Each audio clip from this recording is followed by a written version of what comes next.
Hello, I'm Zarin. Today I'd like to talk about a very powerful ancient spiritual rite practiced by many of the Native American peoples hundreds of years ago that goes back, way back, thousands and thousands of years into mankind's past. The great Sioux chief and shaman, Sitting Bull, was well known for many things, but the one thing that very few people know is that Sitting Bull, just before the Battle of Little Bighorn, engaged in a robe of blood in which he saw not one, not two, but possibly three visions of the future. The first vision was he saw that the gathered thousands of Cheyenne and Sioux Braves would win. And he had a second vision in which he told them that they must not take anything off the bodies, because if they did, a great tragedy would befall the Sioux Nation shortly afterward. And the Native American Braves that won that battle did not pay heed to what Sitting Bull had to say. And several years later, there was a great massacre of peaceful Sioux at a location called Wounded Knee. Now, Sitting Bull was a tribal chief, but he was also a great medicine man, and the Robe of Blood was a very, very risky and difficult thing for any shaman to do. Most of the medicine men that engaged in the Robe of Blood did not survive it. So there are very few records of anyone having more than one vision, but Sitting Bull had three. And the third one, he saw himself being killed by one of his own people. And several years later, that actually happened. He was assassinated by Native American police on his reservation. Now, in order to do a Robe of Blood, this is a rite that goes back, way back into the history and the myths of mankind's time, into the Neolithic period in Europe.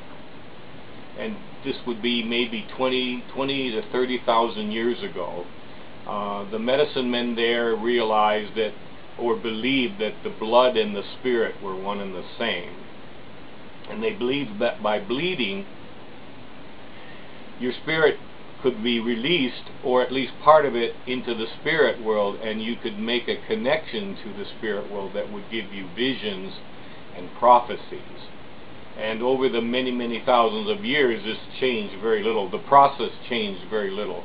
The only thing you didn't want to do was give all of your blood, because then you wouldn't survive. But the more blood you gave, the more intense the vision became and the more real. So Sitting Bull would purify himself with sage or other herbs and probably bathe before he did this. And then he would sit upon an animal hide. The animal hide they would sit upon was designed to bring them the power of that animal. And Sitting Bull's name in Sioux really means sitting buffalo.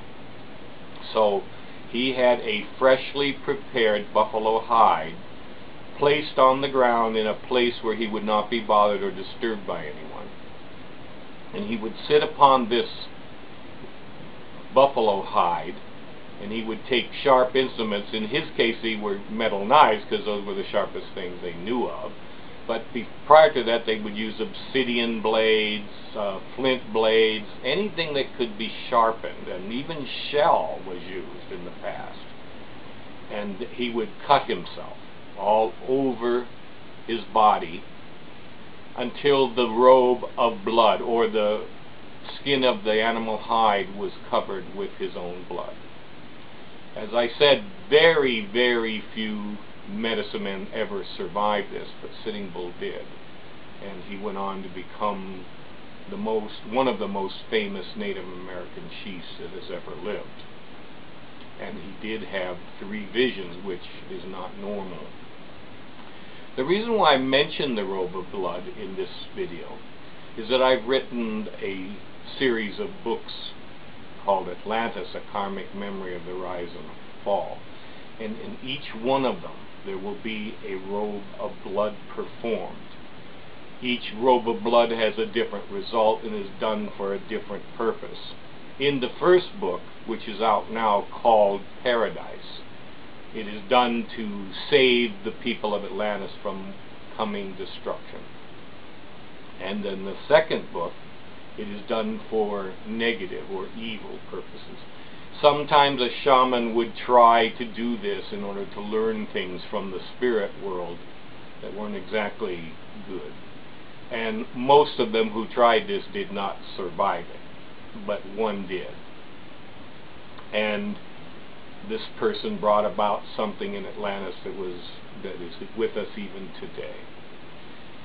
The third book, it is done again to discover what's going to happen in the future, and it is a very positive result, and from it, it's may have been the reason why the Great Sphinx was built.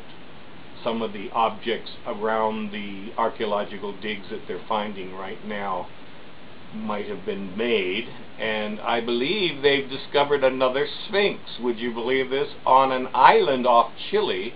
Now the archaeologist is saying that it is two separate sculptures, but I've seen it and it looks like one to me. And it does look like a Sphinx.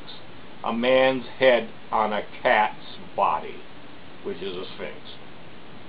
But the Robe of Blood was the most powerful and dangerous of all the spiritual practices, and you now understand why it was so.